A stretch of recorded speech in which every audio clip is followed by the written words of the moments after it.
Le site Kivu dispose désormais de son plan de développement provincial.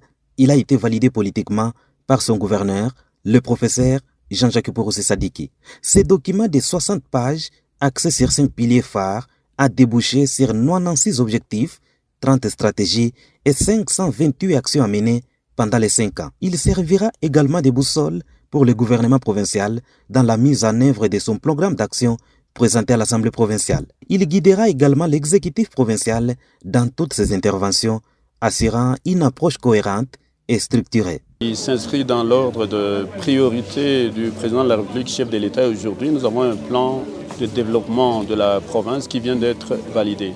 Il s'agit des projets de reconstruction et de développement qui touchent les infrastructures, la reconstruction et la réhabilitation des infrastructures, qu'elles soient les routes nationales, mais aussi les routes secondaires, ainsi que les routes des dessertes agricoles.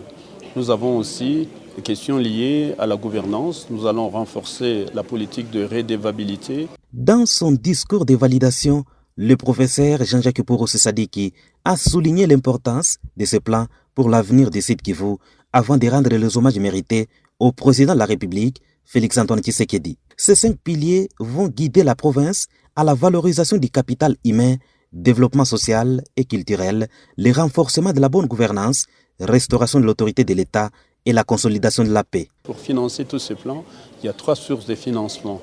La première source, c'est le pouvoir central, à travers la rétrocession des 40% que nous demandons, que nous puissions récupérer cet argent à la source.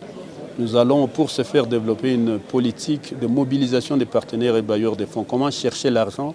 Ce n'est pas de la magie, c'est d'abord la bonne gouvernance, la lutte contre la fiscalité confiscatoire. Ce plan de développement provincial a été conçu à partir d'une analyse approfondie des besoins de la population.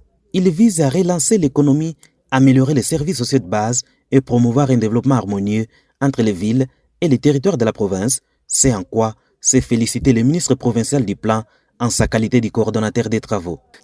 Le grand travail qui nous attend, tous en notre qualité de membres du gouvernement provincial, est celui de voir chacun s'approprier les actions prioritaires de son secteur dans ses plans de développement de province 2024-2028. C'est par la traditionnelle photo de famille que la cérémonie s'est clôturée.